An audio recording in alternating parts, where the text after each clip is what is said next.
Paano mag-sorry kung hindi ka naman talaga sorry? At kailangan bang mag-sorry lalo na kung hindi mo naman kasalanan? Oo. Pag-usapan natin yan in this new Trying Hard podcast episode.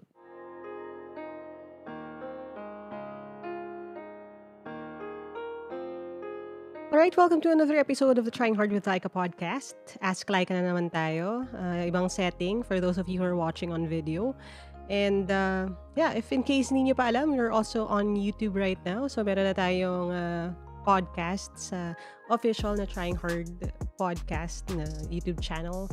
So if you want to go and check that out, you can also do that. Nakikinig tayo dun sa mga nagsasabi na gusto daw nila yung longer form video sa At YouTube. gusto nila nakikita kanila. Apparently. So, hindi na ako ngayon. Kailangan na mag-effort kahit papaano sa kung anong itsura. So, magpasensyahan nyo na. It's our first time dito sa setting na ito. Mas bet nyo ba to? Mas bet nyo ba yung dati? Let us know. Marami pa namang corner dito sa HQ. Yeah. Medyo medyo self-conscious ako. Yaman din lamang na yun nga. I like my privacy. Mm-hmm. And yeah, huwag niyo okrayin yung painting ako gumawa. Ang ganda kaya. Hindi naman papayag na nakalagay dyan. Ang ganda ng painting. Sige na, game na. Diba? Ayaw niya pa rin, anong sulat coach. natin? Ano ba yan? Anyway. Tuloy na natin to. Letter from Game. Char. Hi, coach. Question po. Paano po humingi ng sorry sa magulang kapag mas ramdam ko na mas deserve ko na sila naman yung mag-sorry sa akin? Okay. Wala pa. Sige, go. Go ahead. Madalas kasi, pakiramdam ko na ini-invalidate nila yung feelings ko.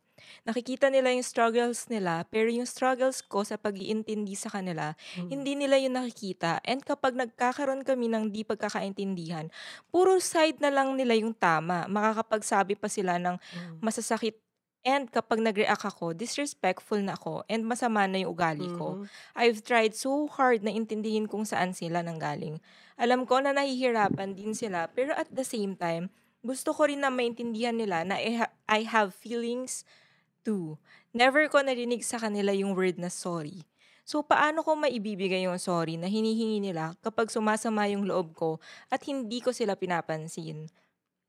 Paano ko isasantab yung thought na bakit kapag sila wala man lang regrets, kapag sila yung nakakasakit ng feelings ko? Dapat kailangan pag tapos nila magalit or makapagbitaw ng hindi magagandang words, parang wala lang sa akin, dapat okay lang sa akin. Kapag galing ako sa school, hindi accepted yung word na pagod ako kasi nag-aaral lang naman ako at mas pagod sila sa trabaho.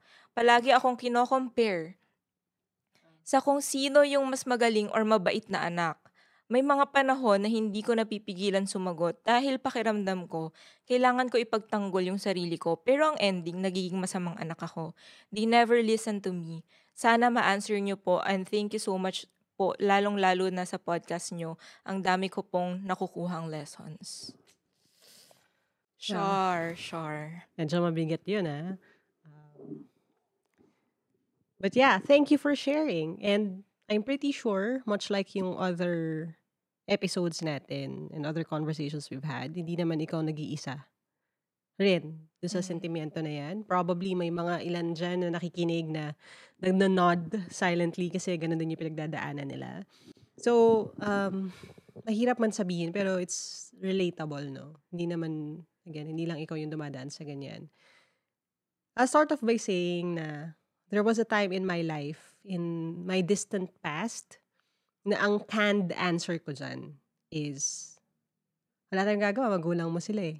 Alam mo yan?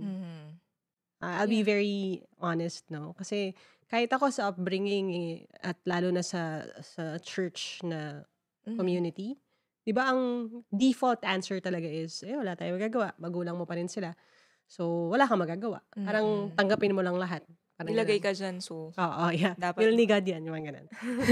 Not to say na that's not wrong. No? Pero what we're trying to say here is that merong mga pwedeng gawin. Yun lang. Hindi ko man sinasabi na ito yung dapat gawin or na ito yung magbabago ng lahat. Kasi one thing I've learned over the years is hindi sigurado na may magbabago. Like you can, again, try everything. Diba? Kaya nga trying hard yung title ng podcast. You can try everything lahat na ng klase ng paano makipag-communicate, paano magbukas ng opportunities. Pero if you expect na any one of these things would work or it has to work, you're setting yourself up for failure. So yeah, may mga pwede kang gawin which you'll detail in in the next few minutes. But let me start off by saying na hindi siya sure. And let me also start by apologizing to all the people na sinasabihan ko before na magulang mo yan, di ba? They know the best for you. There are times na, lalo na from people from our generation or even generations past, they say these things kasi yun din ang tanging narinig nila when they were in the same situation. But when we're talking about generations healing, alam mo yun, I think we need to do something different. Kasi, obviously, it hasn't worked. Kasi nga, nangyayari pa rin siya. Pasahan pa rin ng trauma, di ba? So, kung may gusto tayong baguhin, we have to change something. Yun lang, doon yung pinanggagalingan natin, ha? Mamaya, pag na supercut na naman to, sasabihin na naman sa akin, hindi ka kasi magulang, kaya hindi mo yan alam. Hayaan mo, sinasabi naman natin na pakinggan niyo yung buong episode, okay? Yeah, but ganun talaga eh. And yun nga, sadly, lahat naman tayo siguro makakarelate in one way or another. For those of you na hindi makakarelate sa episode na to, hug your parents. You're blessed. Thank them. Oo, kasi hindi lahat ganun. Mas majority talaga yung ganito yung sitwasyon. So, paano ka magsasorry kung hindi naman ka sorry. Kung mas deserve mo yung sorry. Alam mo, we need to dive deeper here eh. And again, ito na naman tayo. Alam nyo, iniiwasan ko na gumamit ng verses kasi sasabihin na naman, babae ako, tapos dapat hindi ako nangangaral sa salita ng Diyos. Ay naku, podcast mo to, platform mo to, sugo. Yeah.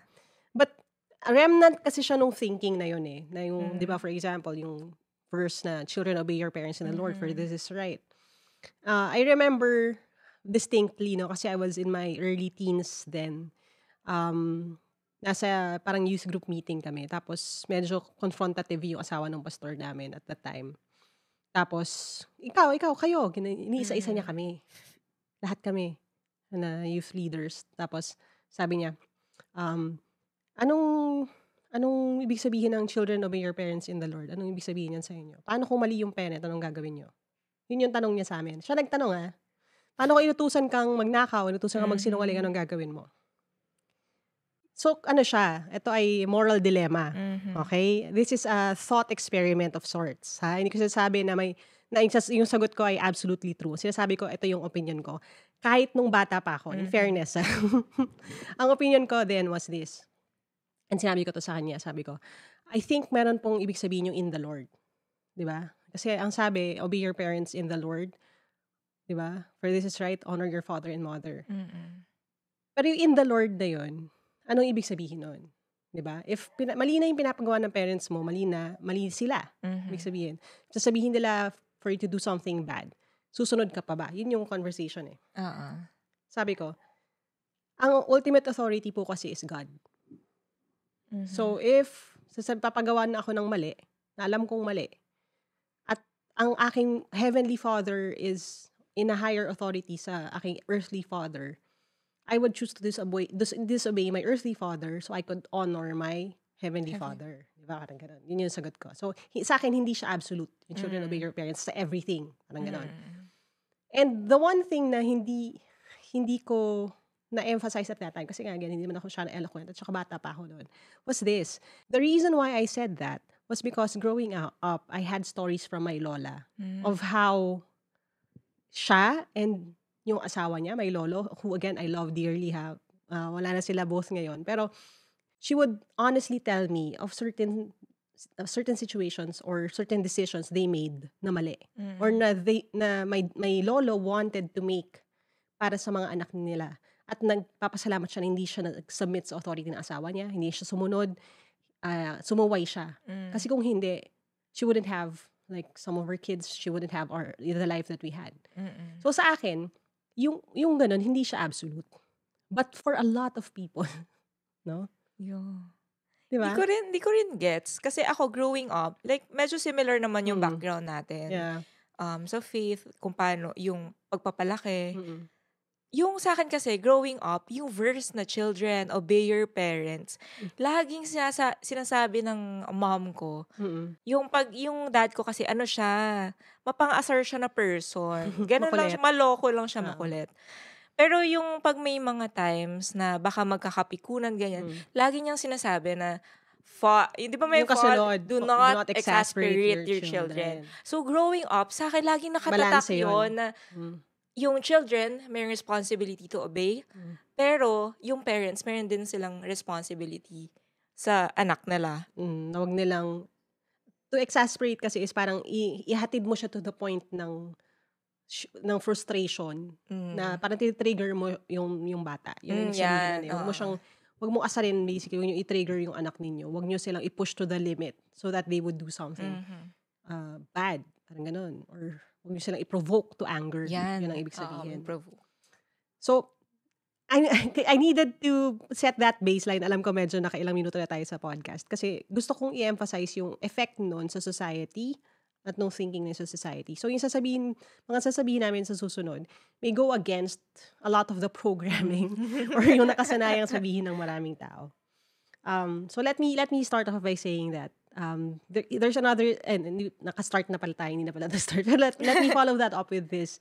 Some people also say, di ba, na parang, hindi, dapat if you're the bigger man, if you're the bigger person, mag-sorry ka na lang. Parang, take the high road. Di ba?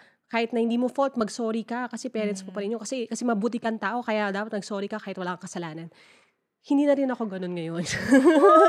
Hindi na rin ako ganun ngayon. Yeah. I'm so proud Surprising of you. And it took a long time for me to get to this point. Medyo matapang-tapang din naman ako siguro nung bata ako. Meron akong tapang. Kasi meron talaga akong righteous anger sometimes. Kasi siguro as someone who has been a victim of injustice or a lot of times and also seen injustice happen a lot of times and seen how people in authority did not do anything to do something about the situation. Pero na ako talagang in my heart na if I'm ever in a certain position or kahit mayroon akong opportunity, gagawa ko ng paraan na may magbago. Pero ang programming ko rin is to say sorry. Kasi looking back, ang dami ko ng sitwasyon na hindi ko talaga kasalanan, pinag-sorry ako. Bata pa ako, pinapagawa na sa akin yun. Kaya ngayon, kapag meron siyang ginawa na wala lang, as in, natulog siya, magsasorry siya. Like, oo. Anyway. As growing up as someone nga na ganun yung upbringing, meron talagang fault, isa sa mga flaws ko yan, yung overly nagsasorry. And recently ko lang yung tinatry. Pero better ka na. Yeah, I'm getting better. Thank you for recognizing that. I try na hindi ako mag-sorry automatically. Minsan nga, hindi ko pa alam ginawa kong mali or wala pa akong ginagawa mali, nagsusorry na ako. Kasi pero dahil ang galing niya, alam niya na agad kung paano mag-sorry. Anyway. So, gets ko rin yung ibang magsasabi nun. Hindi na rin ako yun. Okay? So, kung yun ang ina-expect yung sabihin ko na parang, naku, Christian ka pa naman, dapat sasabihin mo, mag-sorry siya kasi magulang sila. Sorry, pero hindi. Hindi na rin ako yun. So, here's what I'm going to say. Words, when we say them frequently, they also lose meaning. So, kapag nagsisorry rin tayo na hindi natin fault, nawawala ng value yung sorry sa atin, nawawala ng value ng sorry natin sa iba. At higit sa lahat, meron din ng aspeto na nakokondone yung behavior na ginagawa ng ibang tao. Kasi nga, again, kung may regret ako sa buhay, it's not the things I didn't do na ako yung gumawa. Kasi feeling ko naman hindi ako nagkulang eh. Parang effort ako as a try hard ever since I was a kid. Any relationship I got into, any friendship I got into, any organization I got into, responsibility, I knew in my heart I did my very best. My regrets come not from not trying, but from not letting other people fail. Or not letting other people live up to the consequences of what they do. And sadly, again, when I say people, that includes people who are in authority over you. Parents, for example.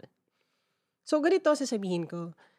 If you could, no? Ito ang unang step dyan. Ano ba ang reliance mo sa parents mo? Kasi ito, again, I'm going to be very frank ha. Alam niyo yung dito sa Pilipinas, yung sinasabi nila hanggat nasa ilalim ka ng bubong nila. Or nasa poder ka ng parents mo. Hanggat pinapakain ka ng magulang mo, hanggat sila yung gumagastos sa'yo, wala kang magagawa.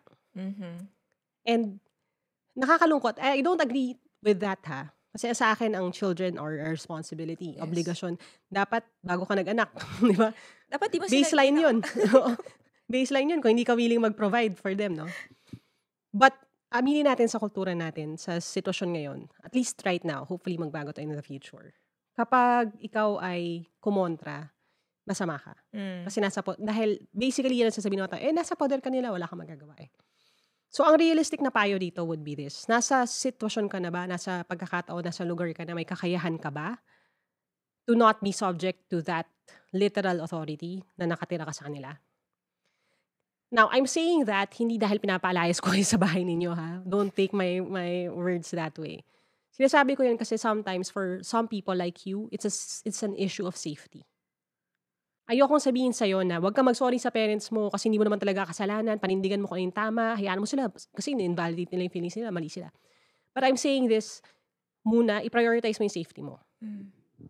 Kasi aminin natin, there are still households in the Philippines na ang physical violence, lalo na if it's from parents towards their children in the guise of disiplina, it still goes unchecked. Kasi for some people, okay lang yun. Okay for some, hindi ko sinasabing lahat, hindi ko sinasabi ko na yun ang tama, na yun ang mali. Ang sinasabi ko ganun talaga.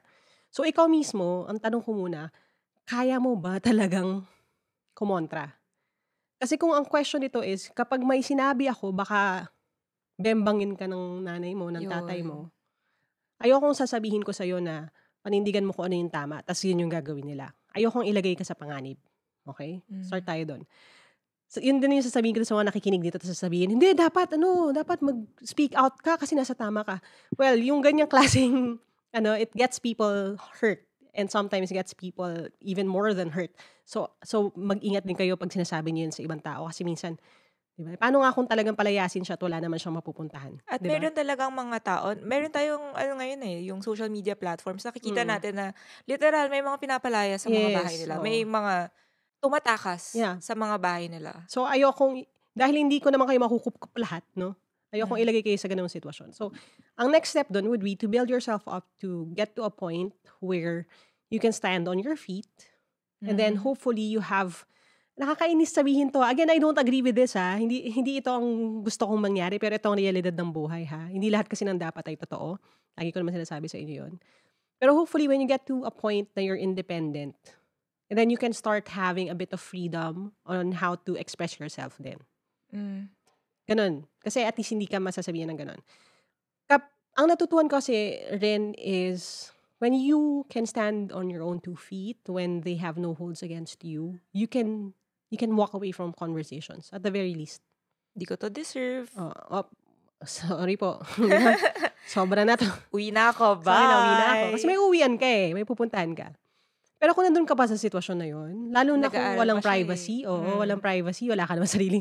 Saka mag-walk out, di ba? Alam mo yung conversation na nasa studio apartment kayo, paano ka mag-walk out? Saka magkukulong sa CR, di ba? Like, may mga limitasyon talaga yon. So, yun yung serious na consideration. Pero kung kunyari, itong feeling na ito ay based naman dun sa nakakasagot ka naman, hindi ka naman tinatampal. O kaya, medyo mas open naman yung parents mo or nagkaka-disagreement man kayo, at least may relationship kayo. May mga bagay pa rin tayong pwedeng gawin, which is to find ways to better communicate. No? Kasi ayoko rin sabihin ninyo na parang, ay sige, itong gagawin ko. Talaga mag-iipon ako para makalayas ako one day. Hindi. Pang teleserye. Kasi hindi din naman lahat may mga parents naman talaga na, again, they're just doing their best. Yun, ganun silang pinalaki. Yun lang ang alam nila. Tanging alam nila. So, hindi nila alam kung paano mag-communicate. So, pwede mong subukan to communicate in different ways. Ito na yung sinasabi ko sa inyo na, pero hindi ka rin sure kung gagana. Pero ito yung kung nag-hope ka siguro na, ay, gusto kong maging better yung relationship namin. Or, parang nakikita ko naman sa future, pwede pa naman silang ipagbago. Oo, yeah. May room for improvement. Yun kasi yung, alam mo yun din yung sa experience ko, yun yung mahirap i-explain sa mga tao. Kasi sometimes people think na yung mga maraming kuda, yung mga maraming sinasabi, maraming suggestions, yung mga kumukontra or nagsasabi na dapat ganito, ganyan, ganyan, sila yung mga nega. When in fact, sila in a way, they're hopeful kasi gusto nila may magbago. Parang ganon. Yung lagi sinasabi ko rin yun sa sarili ko dati na parang, alam mo, mas madali ito kung i-give up ko lang eh. Alam mo yun yung parang hindi na ako aasa na may magbabago. So hindi ko na itatry mag-communicate. Parang gaganyan na lang ako, tanggapin ko na lang na, okay, wala na yun. Sige, let's move on. Pero dahil meron nga akong incessant need na parang, hindi, feeling ko maiintindihan nila if I just communicate as clearly as possible. If I just lay it down na ito punto por punto, kung may explain ko yung sarili ko, may ilalatag ko yung mga points ko, maiintindihan nila. You can also try to do that. Para lang masabi mo Pwede sa sarili mo naman, na oo. na-try mo. Yun. Kasi sa akin, no regrets. Kasi every time na magkaroon ako ng opportunity, I tried. I tried in my past to really lay it down na ito yung punto per punto ko. Ito yung mga dahilan kung bakit ganito. Ito yung mga nangyari.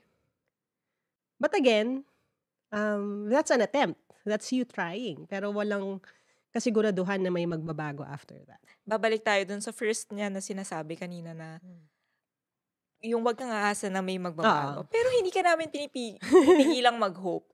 Kasi si Yeah. Laika, siya yung pinaka-hopeful na tao na kilala ko.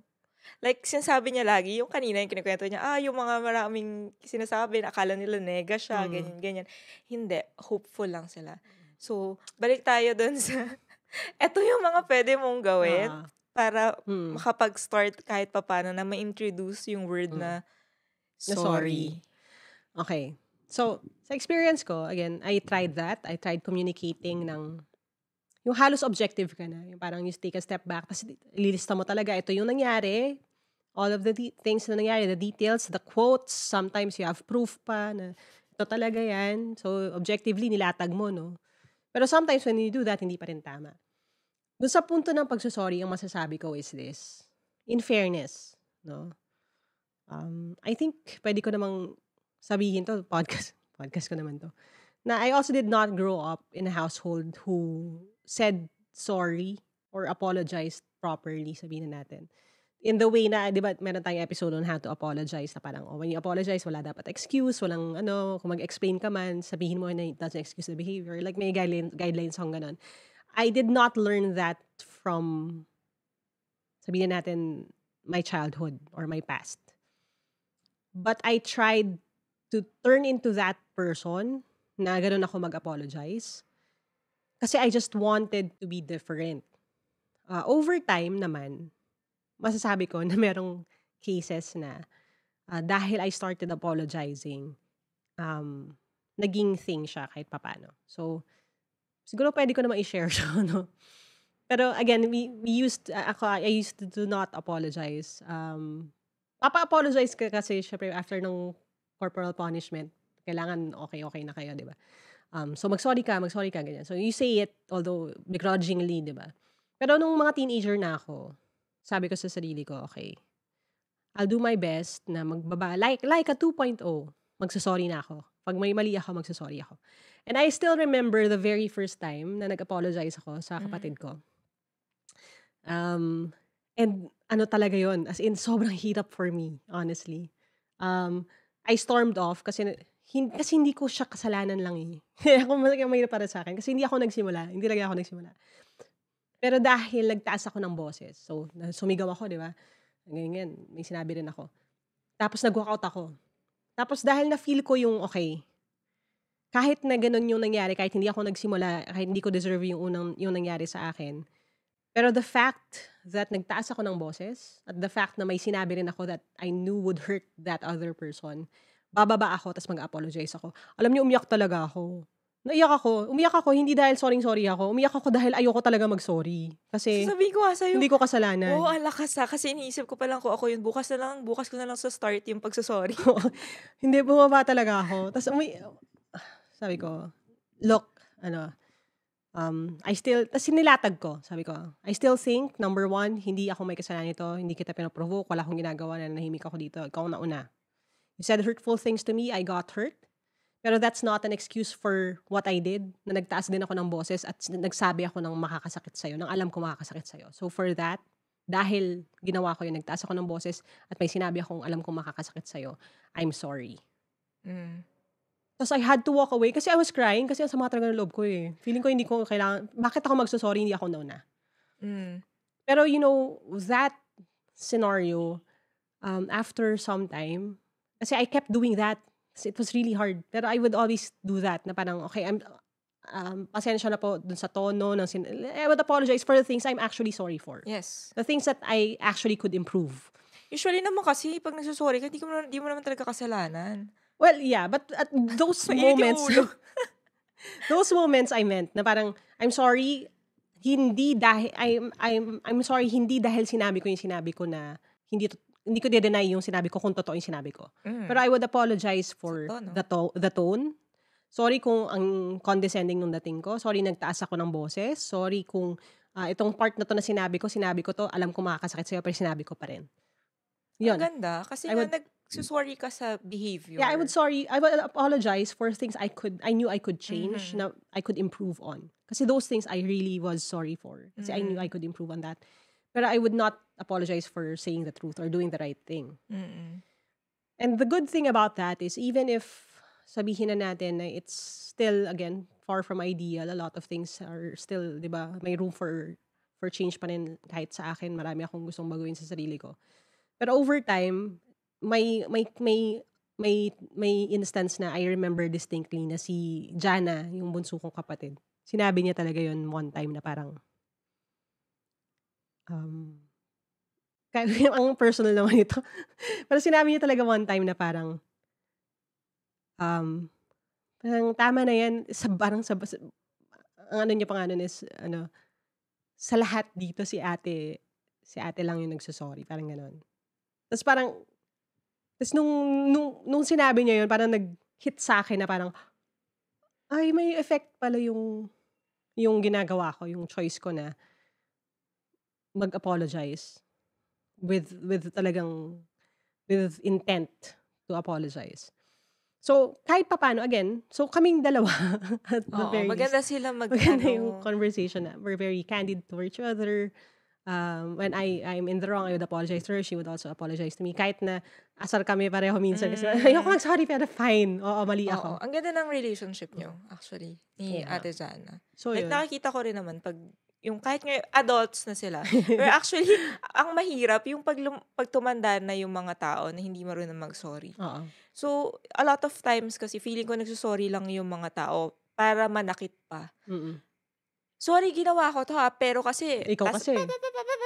O kaya, sorry, sorry, wala na akong ginawang tama. Oo, yung biglang, Sorry, sama akong tao eh. ako na ang biktima dito.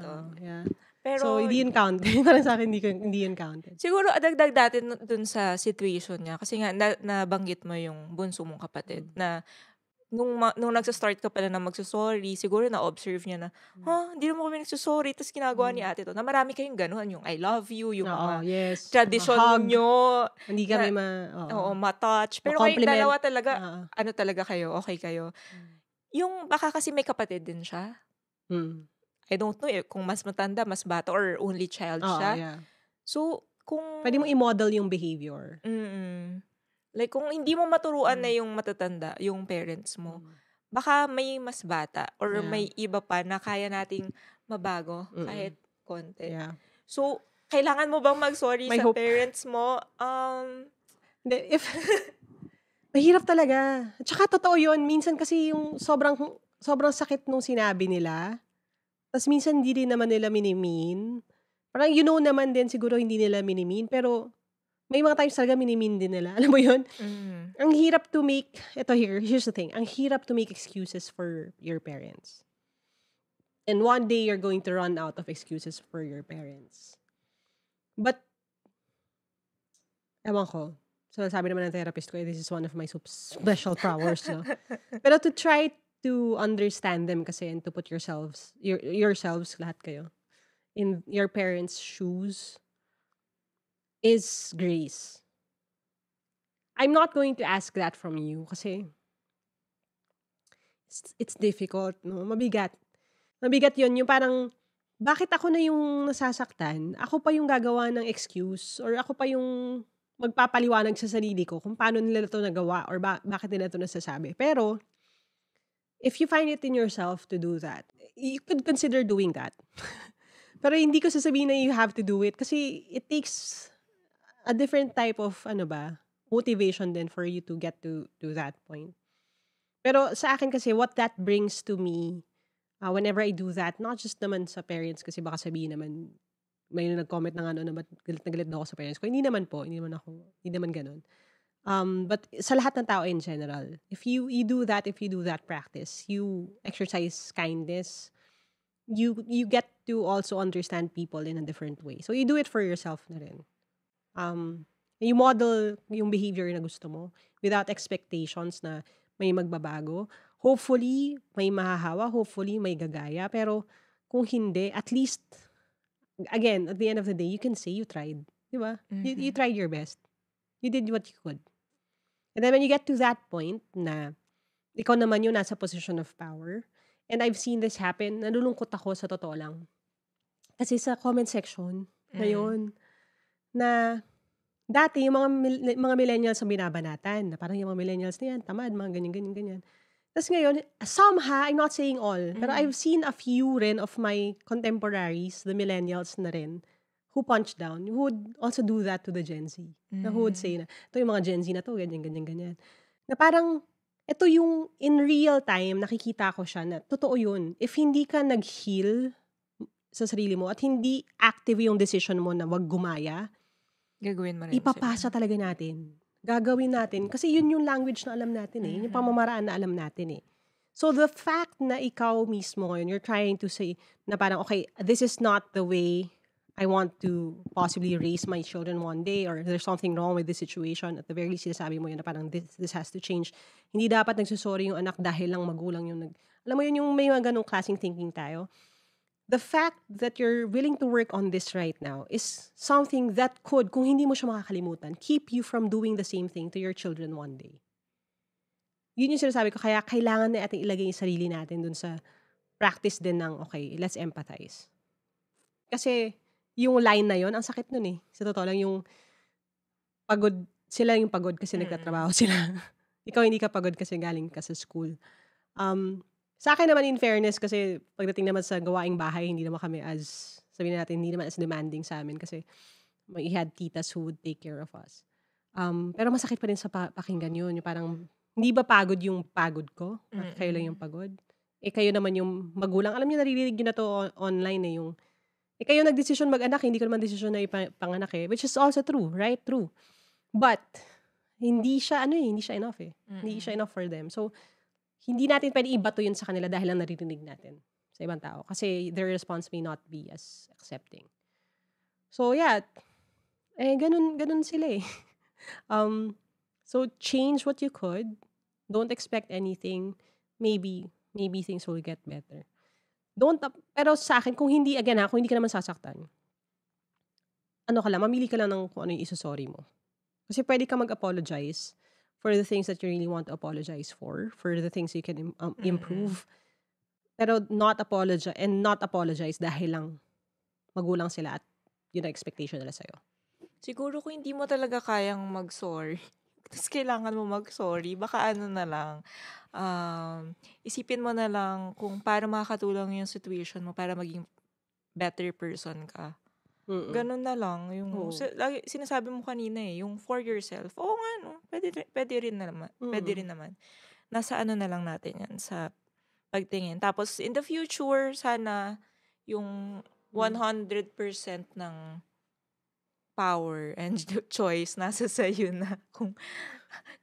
Pero sana better na yung situation mo nun with your parents.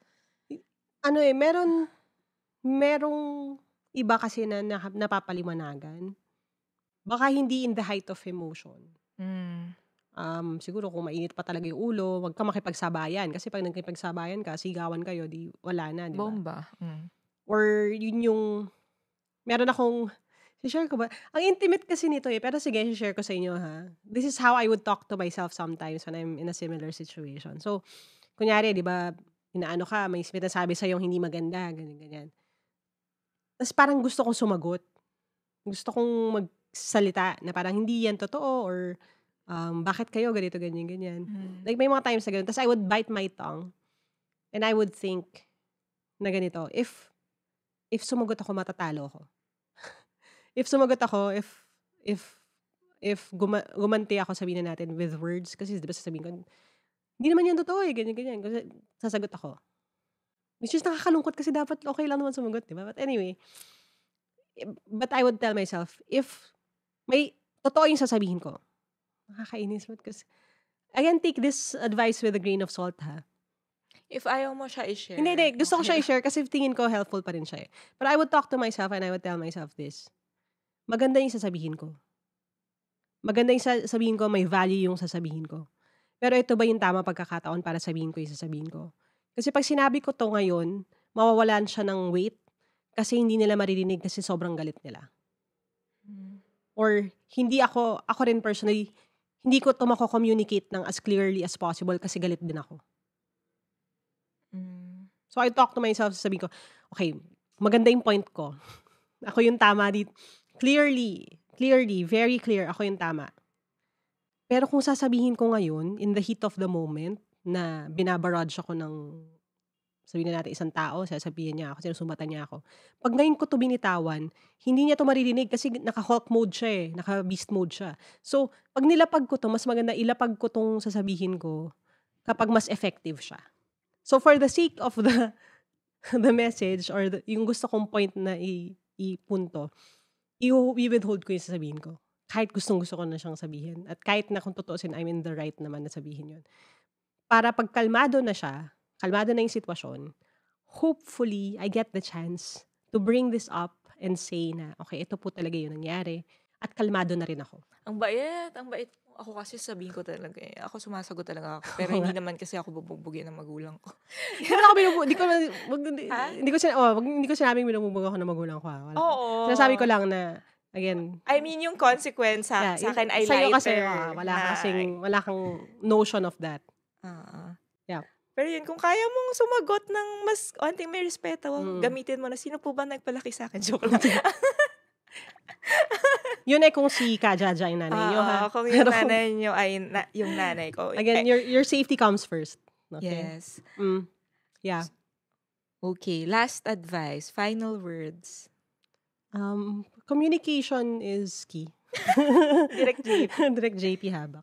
Hindi, communication, totoo naman yun. Pero kasi it's really not just what you say. Sometimes, and it's always the story of my life, basically. Story of my life yung, do I say it because tama siya sabihin? Or do I wait until the most opportune time to make it more effective? Yun lagi yung trade-off. I think kailangan mo yan gawa ng podcast. Kasi yung process na yan, nakikita ko, na-observe ko lang kasi nga lagi naman kaming magkasama. Yeah. Tapos marami rin naman ako natutunan sa iyo sa pagsusorry. Actually, meron pa nga yung 5 languages. Hindi ko alam kung confirm to. Tama ba? May 5 languages of apologizing. Okay. Hindi ko alam kung fan ka or naaral mo yun. Pop psychology, yeah. Oo, pop psychology. Basta may ganun. Pero may value talaga yung sinasabi mo. Bukod pa dun sa how to say sorry. Baka lang, consider mo lang if you want. Yeah. I'm a servant of the message. Yun yung sa akin kasi. Pero personal kong choice yun. I'm a servant of my message. So if ngayon ko to ibibitawan at nanggagalaiti ako, hindi nila ako pakikinggan kasi ang isipin lang nila, ito si Angelique, ang tamo magsalita, ang sakit-sakit magsalita, yung tono. Pag mataas to. Yung parang pag binaba ko to ngayon, hindi nila pakikinggan kasi feeling nila sumasagot lang ako, swail ako, ganun. So, hintayin ko na lang muna na, okay, baka one time, magkaroon ako ng tamang timing na ibuksan to ng mas okay yung sitwasyon. Yeah. But, hindi ko na sinasabi na laging nagsasucceed yung pagpipigil ko. Ang sinasabi ko lang na, most of the time I try. Yun lang naman at least you try. You Kung try. itatry mo man to. Yeah. Ang bigat. But, yeah, thank you for sending your but letter. More, please. More, please. Kasi, hopefully it adds value to certain people. And add ko na rin na there are parents then listening to this podcast. Like, a handful of them have sent messages, ganyan-ganyan. And I want to leave itong conversation na to on a happy note. Na there are parents out there, sana all, who listen to this and think, ganun pala yung dating nun sa anak ko.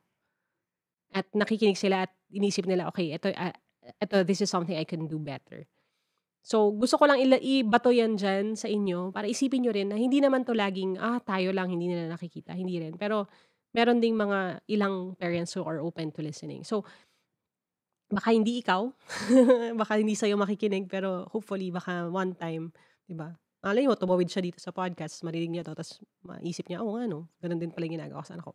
We never know. So, we hold on to hope that dahil buhay ka pa, may pwede ka pang baguhin, dahil buhay pa rin sila, pwede pa rin sila magbago. Pag na-release to, send mo yung link sa family group chat. Hindi, wag. Baka maging sanhi pa ng away. Hindi, kung okay naman kayo ng... Sa tamang timing. Sa tamang timing yan. Baka pagod lang din lagi. Yeah. Sana ganun yung sitwasyon. Hopefully one day, maging mas open yung communication. But yeah, it could start with you. It doesn't have to end with you though. Wag mong buhatin yung lahat ng bigat na yun. But yeah, make sure that you're safe. Yun yung number one priority natin. Mhm. And yes, kung meron pa po kayong ibang mga questions, letters, wag lang violent reactions ha. Just send your letters to bit.ly/asklycapod. ASKLYQAPOD. Nandito rin sa screen, sa baba. Hanapin nyo na lang. So, let us know. And we'll try our best to, again, share our insights about it. Again, if you haven't subscribed, follow the podcast yet, go ahead and do that. Hopefully, we have more conversations naman. Sana maging helpful din sa inyo in the future. And as we always say sa podcast na, dream big, work hard, start now. And don't let people who call you a try hard keep you from actually trying hard. Keep trying, guys. And I'll talk to you next time. Bye!